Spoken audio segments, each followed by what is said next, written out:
तुलसीदास की विनय पत्रिका का एक परिचय बच्चों मैंने आपको उससे पूर्व के वीडियोज़ में दिया था। ये उसी से संबंधित तीसरा वीडियो है, जिसमें जहाँ तक आपको समझाया उसके आगे की बात मैं आपको समझा रही हूँ। जिसमें मैंने आपको ये बताया था कि जो तुलसी मत है वो कैसा है, एक सनातन हिंदू धर्म का विशुद्ध रूप है और इसमें भारतीय संस्कृति और मानव धर्म दोनों मिलकर एकाकार हो जाते हैं।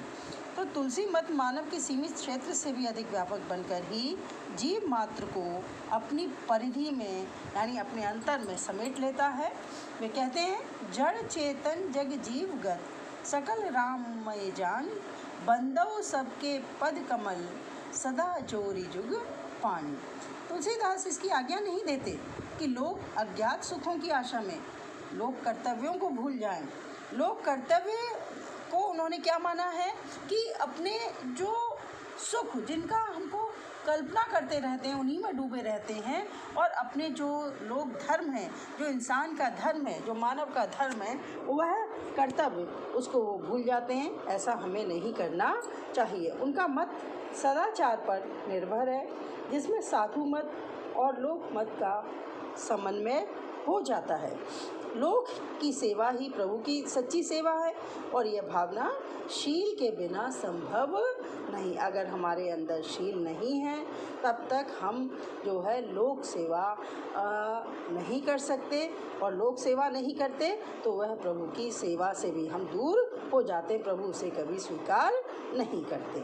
आचार्य शुक्ल जी ने भी शील की परिभाषा देते हुए कहा है, शील हृदय की वह स्थायी शक्ति है जो सदाचार की प्रेरणा आप ही आप करती है।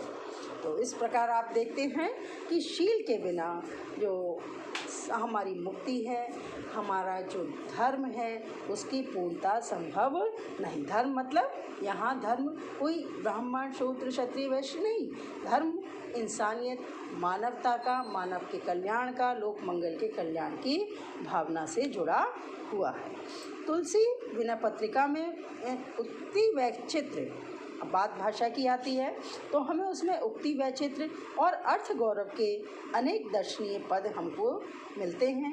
उक्ति वैचित्र द्वारा किसी बात को साधारण सरल ढंग से न कहकर लक्षणा व्यंजना शक्तियों या वक्रोक्ति अलंकार के द्वारा अभिव्यक्त किया जाता है।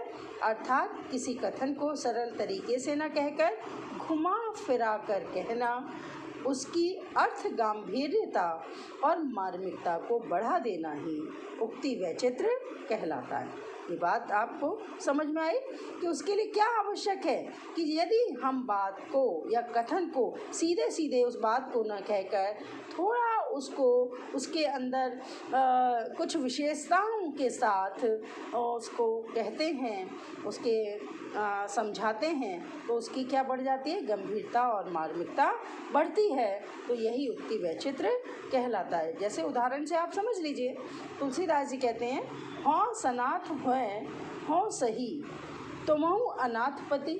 अगर हों सनाथ हैं हों सही तुमहु अनाथपति, जो लघुतई ना मितै हो। राम को अनाथपति पदवी मिलने की शर्त तुलसी की लघुता से भयभीत ना होना है। यहाँ लघुता से भयभीत होना विलक्षण उक्ति है, क्योंकि विशालता तो भयभीत होने का कारण होती है, लेकिन यदि कोई छोटा हो गया, लघु है, तो उससे भयभीत होना अद्भुत है। इसलिए इस उक्ति में वाक्चातुर्य, वैचित्र और हास्य का मार्मिक सम्मिश्रण है, जो अर्थ गौरव को क्या कर रहा है, बढ़ा रहा है। तुलसी की इन उक्तियों में रीतिकालीन शाब्दिक उक्ति वैचित्र नहीं मिलता, बल्कि इनमें अद्भुत अर्थ गांभीर्य का समावेश उन्हें उत्कृष्ट कोटि की काव्योक्तियाँ बना देता है। तुलसी इस क्षेत्र में अद्भुत हैं और उनकी विनय पत्रिका ऐसी ही चमत्कारपूर्ण उक्तियों से भरी हुई है। अब आगे इसमें मैं आपको इसके आगे इतना जब समझ में आ गया तो अंत में फिर हम आप ये कह सकते हैं कि विनय पत्रिका तुलसीदास की भक्ति भावना की चरम परिणति है। तुलसी मत में हरि भक्ति प्रधान है और हरि भक्ति ऐसी है जो श्रुति संपन्न तथा वैराग्य और विवेक से संयुक्त हो, मानव ही नहीं जीव मात्र के कल्याण की साधिका बन जाती है। केवल मनुष्य के लिए नहीं, यह मानवता की रक्षा के लिए नहीं, बल्कि हर एक प्राणी मात्र जिसमें जीवन है उसका कल्याण की कामना हमारे अंदर जगाती है। और जब हम उस कल्याण से जुड़ जाते हैं तो हम सत्य में श्रेष्ठ मानव बनते हैं।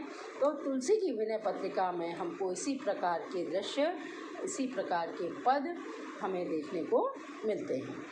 भक्त जन इसे तुलसी की भक्ति सिद्धांत का ब्रह्मसूत्र मानते हैं। दास भाव की भक्ति से वह अपने आराध्य के सामने आत्मसमर्पण कर देते हैं। विनय पत्रिका मूल रूप से एक मुक्तक काव्य है। कौन किस तरह का है? मुक्तक काव्य है और गीत काव्य की रचना मुक्तक काव्य का प्राण माना जाता है। अर्थात कहने का अभिप्राय है कि जो गीति तत्व है वो मुक्तक काव्य के बिना अधूरा है। यह गीति तत्व विनय पत्रिका के पदों में सर्वत्र हमको देखने को मिलता है, व्याप्त है, अर्थात सर्वत्र अनेक स्थलों पर हमको दिखाई देता है। पद इसके गे छंद में हैं, इसलिए विनय पत्रिका में संगीत का समावेश स्वतः ही हो गया है। तुलसीदास ने भावानुरूप भाषा का प्रयोग कर उसमें संगीत का समावेश कर विनय पत्रिका के कतिपय छंदों को लोकप्रिय बनाया है। आगे हम देखते हैं कि विनय पत्रिका के उत्तरार्ध में 65वें पद से आगे राम भक्ति महिमा में तुलसी भाव विभोर होकर संस्कृत की सौंदर्यता से लोक भाषा की जानी पहचानी प्राकृतिक भावभूमि पर आ खड़े होते हैं। वो कहते हैं, राम को गुलाम नाम राम बोला राख्यो राम, काम इह नाम द्वय हों कबहू कहत हो। इस कृति में रस शांतस्था का कलकल प्रवाह है। भाव गांभीर्य, शब्द चयन, शब्द विन्यास, रचना प्रणाली एवं विषय सौष्ठवता विनय पत्रिका को एक विरल प्रभावोत्पादक अनुपम रचना सिद्ध करते हैं। तो बच्चों, ये जो विनय पत्रिका का एक सामान्य परिचय है वो मैंने आपको दिया है और ये पूरा तीनों जो इसके मैंने वीडियोस इसमें आपको दिए हैं, इसमें आपको लिखकर भी बताया हुआ है, समझाया भी है। फिर भी कहीं पर कोई कठिनाई आ रही हो तो आप मुझसे पूछ सकते हैं। यदि हमारा प्रश्न आता है विनय पत्रिका से संबंधित कि विनय पत्रिका का आप परिचय दें, तो आप उसमें इसका प्रयोग कर सकते हैं।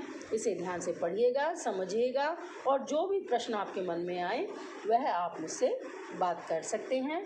धन्यवाद।